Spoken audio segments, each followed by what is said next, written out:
My name's Brian Coester. I'm CEO of Real Estate Connection. Hello, everybody. I'm Vince Parlove. Hi, I'm Chris Heller.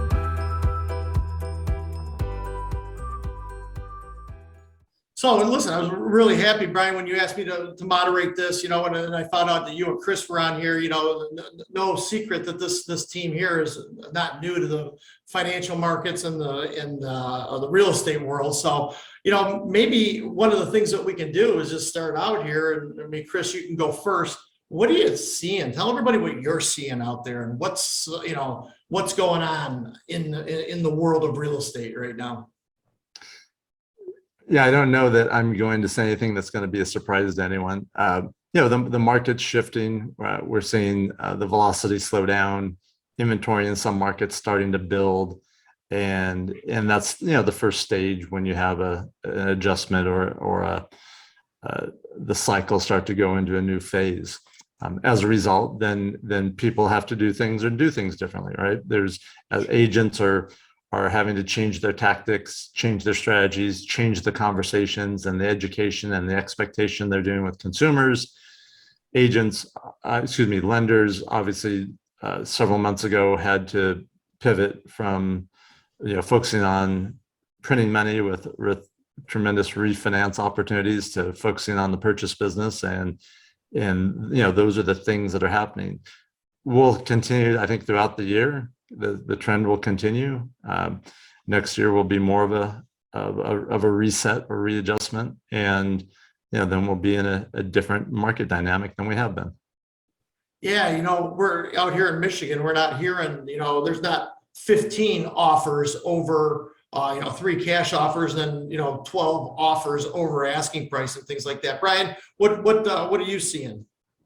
Well, to kind of piggyback on what Chris said, the last year has been a struggle for buyers, been great for lenders on the refinance side, but then all of that has sort of come to an end in the last 60 days or so with both rates going up, and then you're starting to see inventory come back, right? And that inventory coming back is sort of a combination of interest rates rising and people kind of taking a pause, as well as just general inventory, in the fact that sellers have seen quite an appreciation over the last year and a half, 2 years, 3 years, and are sitting on some equity, and they know that this market's not going to rise to the top forever. So you're seeing a lot of people recognize, okay, well, rates are going higher, the market's going to kind of top out in most of these areas. It's a good time to cash out and take that money that we've gotten in the appreciation. And then that kind of sort of combination, you really have some people shifting their models. You're seeing a lot of lenders, you see the announcements with layoffs, right, where they're now starting to let go of a significant number of their staff. You're seeing lenders trying to get into the purchase market, and Chris, Vince, and myself, we talk about that a little bit, kind of all the things that we see over there. And then people are generally scrambling, and Vince, you're in a unique position at United Wholesale to speak to the lender loan officer side as well. I mean, what are you seeing on the lending side? Yeah, what we're seeing is the folks that have been in this business for a while, and that knew this was coming, were able to prep a little more, right? They knew that the refis were going to dwindle and got to that purchase focus, a little bit earlier than the folks that are, somewhat struggling with it now. And that's if you're just waking up today and saying, boy, I got to get into that purchase, find some referral partners and stuff, you're probably 3 months behind the curve, right? It's probably segues nicely into, Chris, I know that you consult with a lot of folks and things of that nature. It's just like, the folks that have said, hey, to their teams on the real estate side, you guys, this is coming. We got to learn how to sell. We got to go in there and learn how to, take multiple offers. Homes aren't just going to be listed for, heck, in some cases, not even listed, right? But 2, 4, 8 hours, max 24 hours. I mean, maybe segue into this, Chris, maybe speak to how, you're consulting some people over how to make that change as well.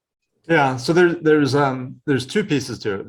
There's one is people that have been through this before, and then there's the other piece of people who haven't. So any agent who's been in the business for less than 10 years has only experienced one type of market, and that's an appreciating market, or a market where the seller has more leverage, and a market where buyers have a lot of urgency. Now that changes, that gets flipped.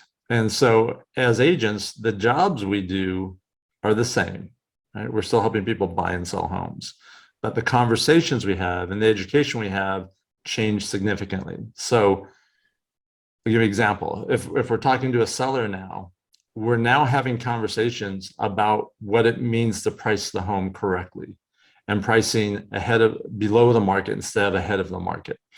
In making sure that we don't get in a situation where we're chasing the market or having a home sit for extended period of time to where it becomes harder to sell, or ultimately ends up selling for less than it should have if it were priced right. On buyers, we're having conversations now about creating urgency and having conversations with them, really taking a hard look at what are their plans. How long are you going to be in this home? A good friend of mine who's relocating said, "Gosh, Chris, I don't know if I should buy it." I said, "Well, how long are you gonna be in this house?" He goes, "Oh, this is, my kids are just getting into elementary school. We're gonna be there till they're out of school." I said, "Then if you find a house you love and you can afford it, you should buy it, because 15 years from now, chances are it's going to be worth more than it is today, regardless of what happens over the next 2, 3, 5, or 6 years." And so those are the conversations that we need to be having to help people get through their concerns and their fears, right? People have concerns and fears all the time, and usually they're on the surface. And it's incumbent upon us as professionals to help them go a little deeper and really, really look at those and see what is the best move for them or the best decision. Yeah. And that's where good experienced agents, have an advantage. Yeah. Hey, Brian, let me pose this to you, because I get this from a lot of my friends, and people call, all of us get those calls from our friends and family because we're industry experts, right? I get this one. I'm going to wait for the market to come back.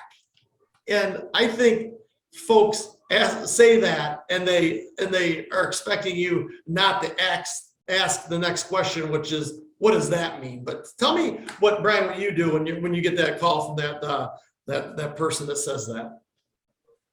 Well, so when it comes to real estate, right? Real estate is primarily needs based, right? I mean, at the end of the day, people are moving, buying, and selling for a reason, right? And so they emotionally get tied up into the nuance of the market. They want to play, market predictor, and, they got their little calculator and things like that. And those are emotional reasons. But usually there's very logical reasons, right? And like Chris explained, and if you look at like the seller's market per se, at the end of the day, there's very logical reasons beyond the emotional aspect that dictate what a home sells for, right? And that is the inventory, the interest rates, the curb appeal, and the variety of things. It's really about building a bridge between the emotional sort of disconnect or the emotional barriers into, okay, what actually makes sense, right? And when, at the end of the day, real estate, renting is not necessarily going to get any cheaper. Real estate, you have a tremendous amount of tax write-offs and advantages to owning real estate. There's a lot more stability in that. And then there's a need for that, right? So we focus on, kind of bridging that gap between the emotional hangups and then the logical reasons to move forward, when it makes sense, right? And sometimes for some people, it makes sense not to do anything, right? It sometimes makes sense to hold. But yeah, we try to focus on that.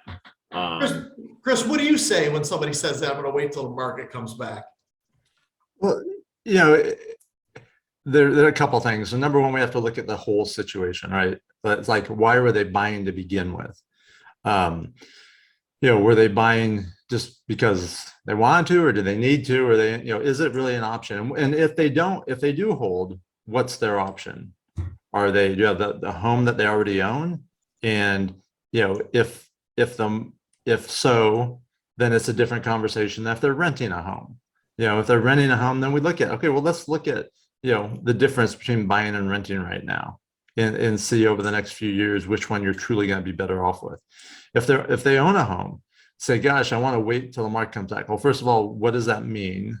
Are you saying you want to wait till prices go up again? And if so, how much? Well, we want to wait for prices to go up, another 10%. Okay, well, let's look at that. You have a $700,000 home. It's going to go up. If that happened, it would go up $70,000. And you're going to move to an area that's more expensive, where you're going to spend $1 million. If that goes up 10%, you're now, that's $100,000. So the spread has actually widened. Your situation has actually gotten worse by waiting for that, versus doing it now, or doing it, whatever time makes sense for them. So it's really a case by case, but it's being able to have deeper conversations and not have, do what most new or inexperienced agents do, which is say, okay, I'll check back with you, versus asking more questions and really help someone think through it.